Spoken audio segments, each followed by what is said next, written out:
And before we go out, I would like to introduce the next panel. One of the pillars of our work in DFRLab is democracy. We do a lot of work with Election Watch. We already been to, I think, 5 continents so far with our Election Watch work, and we do not intend to stop. So I'd like to introduce our next panel. It would be Rebelo, Deputy Editor from Boom Life, Chris Roper, Deputy Director from Code for Africa, Fergus Bell, the founder of Pop-Up Newsroom, and my colleague, Luiza Bandeira, for a research assistant from DFRLab.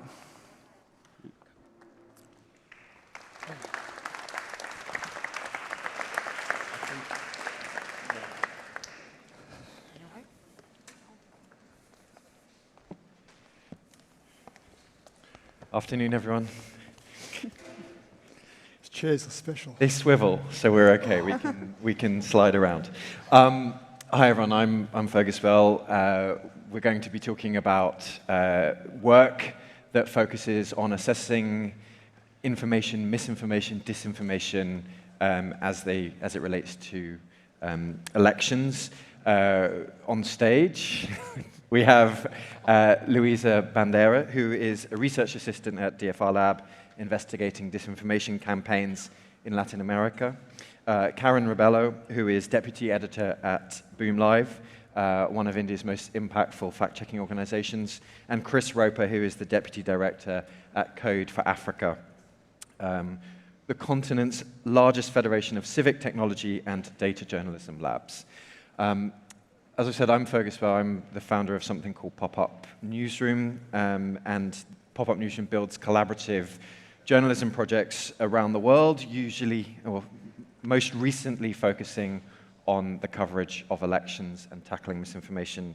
And I was just asked to give a little bit of an introduction to my work, because it covers quite a lot of regions before we get into the specifics of other regions. And we've spoken beforehand about the fact that we want to get really specific in this session, because you are not generalists in this room. You're going to want to know really good case studies and examples. So my experience running Pop-Up Newsroom is having worked on elections in the UK, Sweden, Moldova, Mexico, the US, Indonesia, and India over the last 2 years.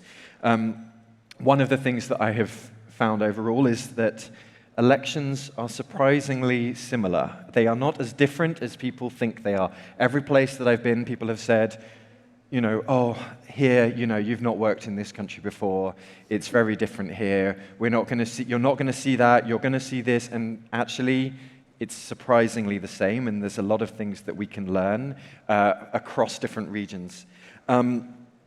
Some specific examples about learnings that we've made at Pop-Up Newsroom is, in Mexico, we learned that collaboration allows us to create a really broad buy-in as we cover mis and disinformation. And by having partners across the political spectrum, we can get rid of a lot of the arguments around bias. In Sweden, we learned that despite everyone assuring us that there were no concerns over how elections would work and run, and that everything always works smoothly there, we actually realized that people have the same concerns. People are worried about the way that pencils don't work when they vote. In Sweden, people didn't realize that because people never assumed that it was a problem and therefore never looked. In Indonesia, we learned that the power of collaborating around this subject on a huge scale for 2 days is incredibly worth it for everyone. And in India, where I've just come back from, and we'll get a lot more into, we learned that working at scale is very, very difficult. And an interesting way that people talk about the elections in India is, almost 1 billion people voted. It's 900 million. We're rounding up by 100 million. That's the kind of scale we're talking about here. And the danger of family WhatsApp groups and the role that hierarchy in family groups plays in the way that you can challenge mis and disinformation amongst your peers and amongst your family members. So I'm going to hand over first of all, to Luiza to talk about fighting mis and disinformation in Latin America. Okay, thank you. So I'm Luiza Bandeira. I am a researcher with the DFRLab, and since last year, I've been working in elections. From May to October last year, we had elections in 3 Latin American countries, big countries, so Colombia, Mexico, and Brazil. I am Brazilian. And then what we were trying to do was, doing the election watch work, we were trying to inform, expose, and explain cases of misinformation and disinformation. So we were not only doing fact-checking, we were trying to go a little bit beyond that. And what we saw in Colombia and Brazil, there was a lot of organic disinformation. And in Mexico, we saw much more automation, so bots and automation to amplify some messages. One thing that I would like to say is that there was a lot of, many people were worried about international interference, but in these 3 countries, we saw more domestic disinformation than external interference. And there are 3 challenges that I think are important to talk about, and then I would like to know if you also face these challenges. So the first one, in Latin America, there is a lot of, we saw a lot of polarization, and we could see that polarization was kind of mutually reinforcing this information. So some people would share a message just because it confirmed their beliefs, and at the same time, these messages, so many false messages, they were enhancing polarization. So people were getting more polarized because of that. The other thing was lack of trust in institutions. There is a big crisis of trust in Latin America. And when you ask people, you can see that they have little trust in democracy, political parties, and the media. So that was also a big challenge. The thing that they still trust are family and friends. And then we go on to the second thing, which was, you spoke about WhatsApp. So we had a big problem with messaging platforms, encrypted messaging platforms such as WhatsApp, Telegram. And what I would like to say is that these messages, these messaging apps, they were not the problem themselves. They were a vector for disinformation to spread. But in Brazil specifically, this happened in Colombia as well. Many people were saying, oh my God, what were you going to do? Like, there's WhatsApp now, we don't know what to do. And it's not the fault of WhatsApp, it was just a vector. And the problem with these applications, as we know, is not only scale, like when we deal with it, but also that it's very difficult to trace how this information spreads. So I don't know who was the first person to send one message, I don't know who amplified it, and so it's complicated to work, and it's complicated to do verification, to debunk messages on these platforms. And then we go to the third challenge. Someone spoke before about that, I think it was Andy. At least in Latin America, like, we did an amazing work with fact-checking. So Verificado was this great initiative and collaboration between many outlets and many stakeholders. But we still have to understand a little bit more how these information networks act. So understanding a bit more who is starting the campaigns, who is paying for them, how are they, like, what are the strategies that they're using to amplify these messages? I think if we want people to actually, like, create digital resilience, if we want people to understand how others are trying to manipulate them, it's important to take this step. Thank you. Just to keep the room on their toes, you mentioned 3 kind of challenges that you saw in your region. Polarization. Yeah. The mistrust of institutions, and messaging apps. Who sees those same problems in their region? Polarization, messaging apps, and distrust of institutions. So we're already starting to see that everyone thinks that they're different. Yeah. It's actually similar. Chris? I feel like it's a test now. I have to make sure I have 3 points that people can agree with. So the general consensus in South Africa, and our elections were last month, was that there was no marked influence on elections through misinformation. In fact, the amount of misinformation on social media, if that had correlated to elections results, the party hierarchy would have overturned, in fact. And I think the kind of big takeaway for us was that apparently South Africans don't hate each other as much as it looks like from the outside. So the divisive stuff didn't work very well. Having said that, though, and we have an organization called Media Monitoring Africa that partnered with our Electoral Commission to provide a platform to report disinformation. I think they had about 60 reports, and not one of them was found to be actual disinformation. So, I mean, having said that, there was a lot that did work. It just didn't affect the elections dramatically. So there was something called Alex Total Shutdown, which was the ANC party attempting to foment service delivery protests in a DA-controlled area. So there are different examples. It just didn't have an overall effect. The big sort of warning signs for us are that a recent Reuters study showed that 70% of South Africans say they would struggle to differentiate between fake, false news and real news online. And South Africa is the third worst in the world after Brazil and Portugal.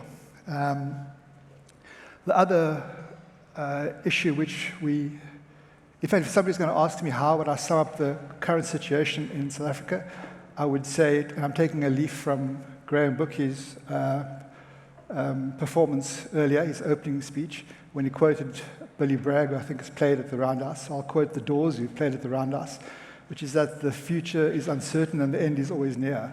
So to quote from our apartheid propaganda playbook of the past, our big issue is that the Russians are coming to...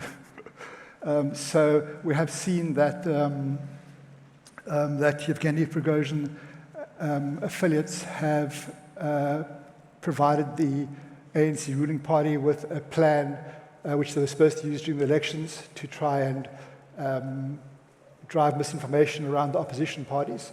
They just left that too late. But the fact that Russia is pushing into Africa and is now kind of concentrating on 13 African countries, investing in military infrastructure in 20, and the fact that our ex-president is an incredibly corrupt swine who basically sold our country out, and that part of that deal was Rosatom attempting to build nuclear power stations in South Africa. We do think that the kind of quality of misinformation, if I can use that term, is about to improve, if I can use that term, in South Africa and also in other areas we work in East Africa, for example. So the quality of misinformation is improving in South Africa. And I mean, I think sorry, if I could just add one other thing. And the other strong issue is that governments in Africa and the government in South Africa is going to be using that as an excuse to crack down on press freedom, I think. Okay, so we've got an issue of press freedom here, and that leads us nicely into the world's largest democratic event that recently just took place in India. Yeah. So India just completed, as you rightly said, the world's largest democratic exercise. 900 million voters people were eligible to vote, but 67% of that number voted. So India has been in election campaign mode since 2018, actually. And in the last 6 months, from January till April, May, when the election happened, there's been a lot of disinformation, there's been a lot of misinformation. I mean, it's an understatement to say that. It was like a dam burst, and we were working 24/7. So it was propaganda 24/7. Before 2019, people were, there was talk that this election is going to be close. That there is a chance that either the BJP, which is the current ruling party, may not come back to power, or it may be a fractured mandate.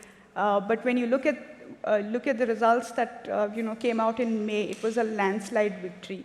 So what happened between January and April? Well, two events that I can think of happened which changed the course of the elections.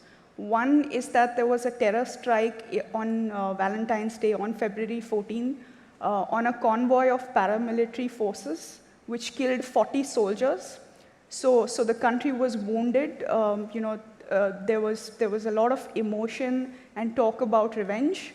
And then immediately, in sort of the next fortnight, the Indian Air Force, came out one morning and said, we've conducted airstrikes on a terror camp across the line of control in Pakistan.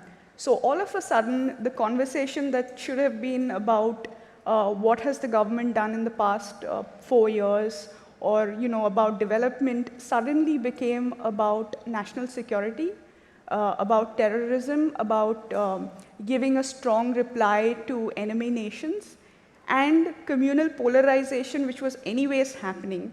So those were the two broad trends that we saw at the run-up to the election.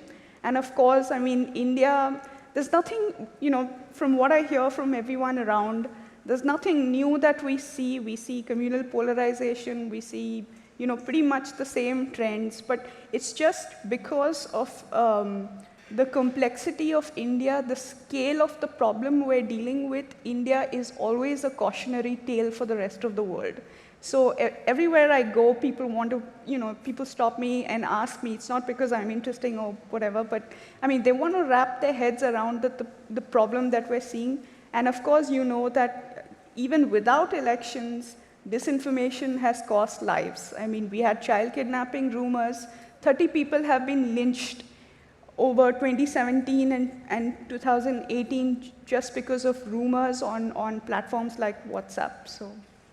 You made the point that actually nothing much has changed. Like the issues have been there for a while. We went into these elections knowing what to expect. But I would say for all of the regions that we're talking about here, there is something very different that's happened in the last 18 months, and that is the rise of closed networks as a way of sharing legitimate information, but also spreading not legitimate information. Something that we saw in Mexico, and then we worked with WhatsApp in Mexico, and then we worked with WhatsApp again in India, is that we are seeing content that travels virally with no context. We don't know where it's come from. We don't know when it's come from. The only context that we have is what is in that piece of content. And so even going about fact-checking something like that we've had to create a whole new way of doing that. In Mexico, this is where we started to see it, that you get a meme. In India, it's mostly images because of the different languages, because it's very powerful, because it's low bandwidth in terms of compared to video. So we're seeing a whole new type of language that we have to try and address with context. What is your experience with this new type of content? And how do you think that we start tackling it? Sure. Okay. So, I mean, I think this is from the Disinformation Playbook 101, is to flood the system with nonsense and to get journalists to do your, debunk images and videos and say this is fake or this is from some other event and miss the broader picture. So I think as journalists, as fact-checkers, you have to have an altitude on the problem and say, why is this happening? That when a certain news event, what is triggering this flood of garbage, and not get caught into it and give your readers that context, or say that, for example, I mean, India played Pakistan recently in the World Cup, and we won that match, but immediately afterwards, there were a whole bunch of videos shared by Indians, sort of mocking Pakistanis. And you have to ask that question, why is this happening? And it's because, again, going back to that communal polarization and the Islamophobia and all of those things. So my only take is that this is, again, as fact-checkers and journalists, we have to pick the signal from the noise. And, yeah. My question to you is specifically in India, how do we give that context when people are receiving something through WhatsApp, and we've got to engage with people in the same platform where they're coming across this. WhatsApp is a big platform in Latin America. It's a big platform in It's, across Africa. yeah, and South Africa is the only country on the Reuters survey where WhatsApp has a greater usage than Facebook, and 88% of South Africans online use it. So is it? I'm going to ask you a question where you're going to say yes, but is it time that we really come up with new formats in order to communicate this? Yes. But how? Yes. How do we come up with Yeah. Can I go for it? Yeah, go for it. So I'm afraid my answer is quite trite, which is that it's a trust issue. Part of the effect of misinformation, obviously, is that trust in media has broken down. And in fact, on the Edelman Trust Barometer, I think media is the least trusted institution in every country in the world, except for South Africa, where we mistrust our government more, quite rationally. I don't know what's wrong with the rest of you guys. And that's the problem. So I think so in South Africa, for example, there's an organization called Africa Check that has started a thing called What's Crap on WhatsApp, very catchily titled, where they ask people to share and to basically whistleblow from WhatsApp groups. And that's a way of doing it. But the ultimate answer is the really hard slog and boring answer, which is that we have to rebuild trust in media, because that's the opposite. The media is the opposition to WhatsApp groups, not other WhatsApp groups. We could talk for days about rebuilding trust, because it's integral to this as well. But practical steps for creating solutions. One thing that we tried in Brazil was to create memes that we could share on WhatsApp and try to create messages that would go viral. And of course, that's really difficult because you have to explain a little bit more when you're trying to say, oh, this is a lie. You have to give more context, and this is difficult, but I think might be one solution. So just going to WhatsApp and trying to use the same language that disinformation actors are using. But one thing I would like to add is that I think there is a problem with this, there is too much information, and sometimes we spend so much time debunking all of them that we don't think about the narrative, right? So in Brazil, for instance, there was this big story about some people were saying that the past government, so the Workers' Party government, they had distributed gay kids on schools. So they were trying to get children to, sexualize children and things like this. And this was all coming from one single thing. And from there, you had so many memes, and you had so many different stories, all related to, family and to children, etc., and etc. So if you just, going back to journalism, if you have a good work there, if you just say, okay, so this is the story, this is the source of all this, and I'm going to show you why this is not true, and then you have an in-depth investigation, I think people can be more prepared when they see these other narratives. One thing that was very, very popular in Mexico was actually content that addressed media literacy. So it showed how that was debunked and made the debunking into a story that also illustrated the facts. We're going to throw it open to questions, so start opening your app up. But I want to ask my last question now, which is, no one who is launching a misinformation campaign designed to influence the outcome of an election is going to employ the same technique that they've been caught using before. So we've got a lot of data now. We've got elections that have happened that we can go in and research and go, look, this is what we should have done. But that's almost irrelevant for next time, because we know what we missed. Someone's going to, and that they're not going to repeat the same thing necessarily in the same way. So what do we start doing now to prepare ourselves for the next one, so that we can create sustainable solutions for staying on top of the latest developments, rather than just being one election cycle behind each time? Because, just because a lot of people, in the narrative of the US elections, people forget that we did not know about the misinformation campaign up until election day, really. We suspected but it wasn't really talked about very much. So how do we make it sustainable for future election cycles? The answer is money. We need to invest in organizations that are either support structures for newsrooms or that are in newsrooms themselves to enable it to enable them to be able to tackle misinformation as one of the pillars of what they do. We need to be able to invest in big technology platforms that are available to newsrooms in territories to avail themselves of. So get the money now to make the investments now in this work. Yeah, because currently media are reactive. You know, we need to set up DFRLabs in regions, in media houses perhaps, in some way which allows it to be a shared resource and one that actually allows media houses to turn revenue on those stories and what they do. Not just write about what happened, but actually make their communities part of the fact-checking process and part of the fun of, we have to make fact-checking fun. Yeah, that sounds good.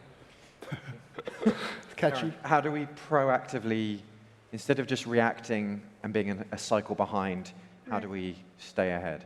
Yeah, no, I mean, I completely agree. We have to take this to the masses, whether it's either going to newsrooms and getting more journalists on board and training them with verification techniques, which I think is needed. We have to anticipate this because,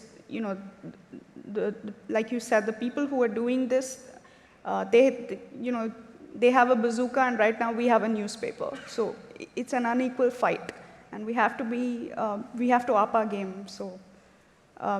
Training is the only way forward, and automation. This problem will not be solved by journalists and fact checkers alone, which is why we're seeing technologists and the tech platforms and journalists come together and do something about it. I'm going to be controversial and say, having worked with journalists who have been through verification trainings for Mexico and for India, actually. The training for the work that is needed is not there yet because it doesn't prepare people. The exercises that you've just done now is the kind of work that prepares people, and you're a very focused group of people working on this, and you're able to apply it practically. But at scale, when we talk about verification training, it's very academic, and it's only and we have to create opportunities for people to test it out, and at Boom, you're doing it every day. Yeah. You're prepared for this, it's not a surprise, but for a lot of people... Can I just add to that? So when we started out, it was just Boom Live and Alt News that were big in India as two tiny fact checkers with 5-people organizations. In 2018, we collaborated with the Google News Initiative to train 8,000 journalists across India. Sure, they're not going to turn into pro fact checkers overnight, but what that resulted in is those journalists went back to their newsrooms and said, hey, we need to have a separate fact checking team. So now Times of India, which is the largest media monopoly in India, has a fact checking team. India Today has a fact checking team. It's a television channel. So we have to start somewhere. We can't say that one workshop is not gonna bring you up to scale or whatever. It has to be an ongoing thing. So. But there's also lessons we can learn about now, like how we would train people and build on that training. If we could get the microphones in the room, just as Luiza answers this question, how do we prepare for the next election cycle? And then we've got a question here. Okay, so I think that if there was something good about the elections in Brazil and about the scale of disinformation and misinformation was that people actually learned that this was something that was happening, they had to take care. So in the beginning of the elections, people would receive something on their WhatsApp and they would actually believe that without even questioning. And by the end of the elections, because people knew I was working with this, so I was getting messages all day and all night of people saying, is this true? Is this not true? And they were actually very confused because sometimes they would send me things from like media outlets, good media outlets, saying, is this true? So in the end, they were a bit confused, but at least they were trying to verify, they were trying to understand. So now they understand that this exists. And then I agree, I think we have to do more fact-checking, we have to invest in media literacy and also general literacy. But we have to understand the networks. We have to know who is doing what and how they're doing it. Thank you. So we've got the first question here. If you could stand up and say where you're from and ask, and we're going to have questions not just statements. I'm going to ask you for the question at the end. I wanted to defer from what you were saying here as a journalist, because I think that we have done enough of debunking. Sorry, could you just say who you are and where I'm you're Tahir. from? I'm from Pakistan. I work for BBC Urdu Service, which is the biggest platform in Pakistan. So a lot of debunking of Indian claims were done by us in Delhi and Islamabad. But for example, if it's a fake news, there are 300,000 views of that fake news. We debunk the fake news, 50,000 people read that. And there is no limit of that on WhatsApp. So I believe that training journalists or debunking or fact-checking is not the solution. Nobody cares about. So for example, we have a private airline. The former prime minister is accused that he is the owner of that airline. It has been debunked from the government records, everybody. If you go and ask somebody on the street, he will say he owns that airline. You cannot do enough. So I think that social media platforms, WhatsApp, Twitter, Facebook, they have to share the responsibility. They have to take the responsibility of removing the fake content just in the same way as they did in New Zealand. So for example... Can I just ask what your question is? I'm making a point. I'm not asking a question. So I think the point that training journalists, you cannot train all the journalists and where they are going to publish. I'm going to ask you how many people read the debunking you've done. I mean, how many people are affected by that? Nobody is. So the proportion of debunking on the other side... should we stop doing it? I'm sorry. Can I just... Can we just answer? Thank you. Can we just answer the question? Sure. Yeah. So how many people? Yeah, no, look, that's always going to happen. It's not unique to India. It's not unique to Pakistan, where the viral piece of misinformation or disinformation gets 1 lakh views or 50,000 views, and the fact check barely gets shared. I think that is universal in terms of what we see in fact checking, because people think of fact checking like doing your homework, eating your vegetables, and all of that. We have to think about how do we viralize our stories, and there are fact checkers who are doing it. There is, I forget the name of the organization, but there is a fact checker in Spain, I think, who makes their fact checks like memes and sends it back out in WhatsApp, and they are getting traction as well. So look, we cannot just say, it's never going to reach as much. I think this is an ongoing fight, and let's get to some other questions, and hopefully we can address the impact question. We're going to do some quick fire questions because we've got only a few minutes, and I'd like to get as many in. So this gentleman here first, and then there's someone over there. Yeah, well, good afternoon, everyone. Jonáš Servátka, Prague Security Studies Institute, Czech Republic. First, allow me to thank to the organizers that you put this issue at this panel, because I am interested also in the issue of disinformation and elections. And in the course of my researches in previous years, actually in Czech Republic, we found out that, okay, disinformation, fake news campaigns may be important, may be relevant, but what seems to me even more relevant in the course of election campaign is actually like the ability to frame the issue of the campaign, and this kind of like more subtle manipulation and, let's say, for example, like partisan reporting about the issue and so on. So if I would ask like the speakers to maybe reflect on it in their own countries, and maybe to suggest some countermeasures to that. Thank you. So the question is the more nuanced manipulation. Just some brief answers from each of you. Yeah. And then we'll go to a question over there. Shall I start? Yes. I absolutely agree with that point. So, for example, in South Africa, we have a corrupt businessman who's been trying to force a political narrative to take the eye off the investigation of his own corruption.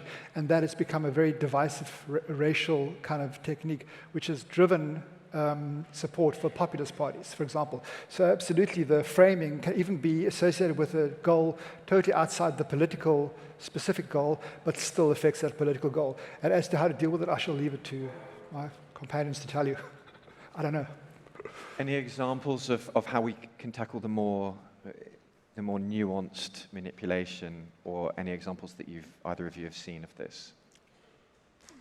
Nuanced in which way?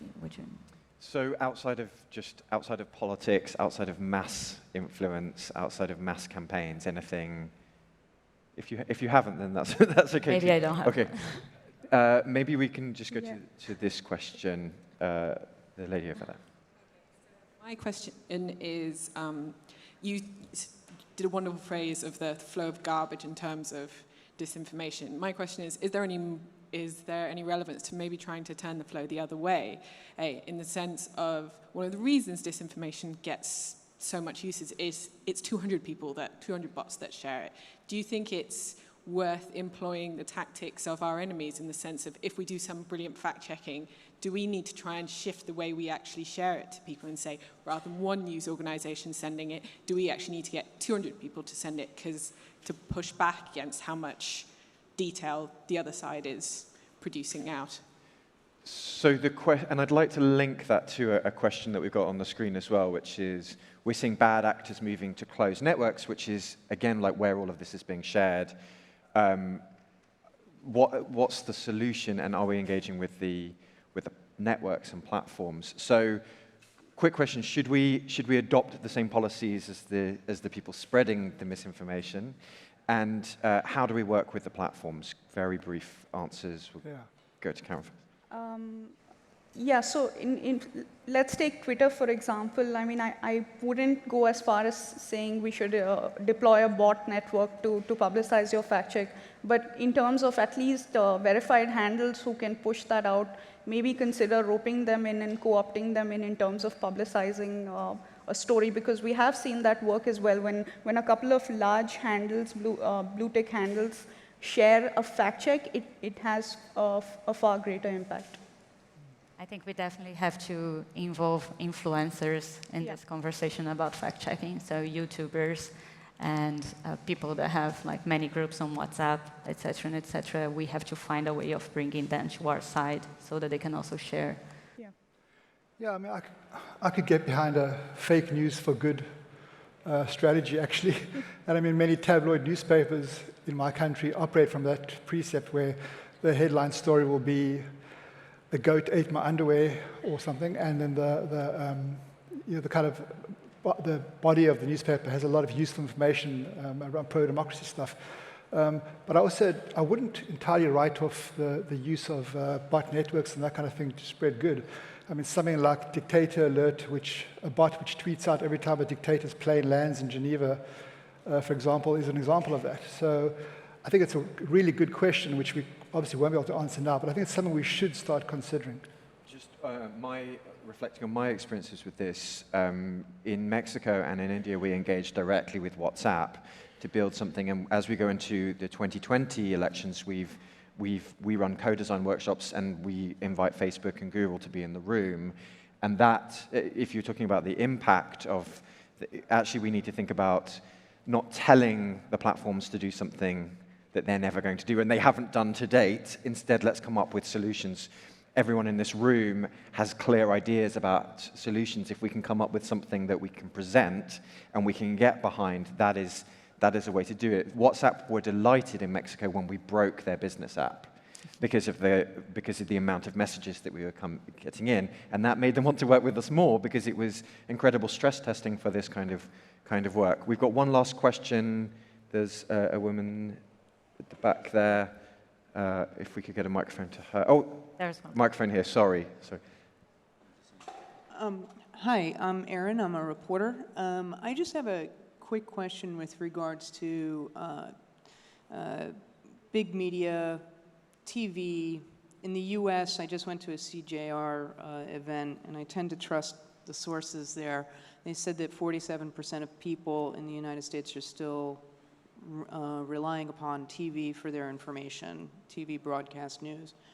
Do you guys think, or can you provide some strategy or suggestions around using transparency and explainers as a way to combat some of these issues that we're seeing in terms of boosting trust? I mean, we talk about being fun and meme wars and different things along those lines using in terms of WhatsApp, but can we kind of be a little bit more transparent how we did this, using explainers?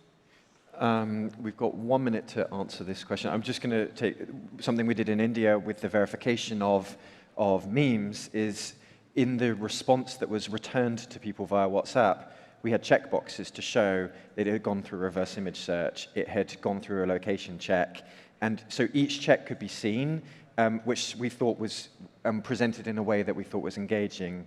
Any other examples of? Well, I think in South Africa, many of the investigative newsrooms are now having publishing dossiers of their source material. And at Code for Africa, for example, we host a instance of Document Cloud that allows all newsrooms to post their material. But I don't think there's no one-size-fits-all solution. It depends on the audience, I think. One suggestion? No? Not us. No. I think transparency, showing what you're doing, how you're doing, and getting people to be able to replicate your job, to build trust. And make it engaging. Of course. Make it engaging. engaging. It's got to be engaging. So thank you very much to everyone on this panel.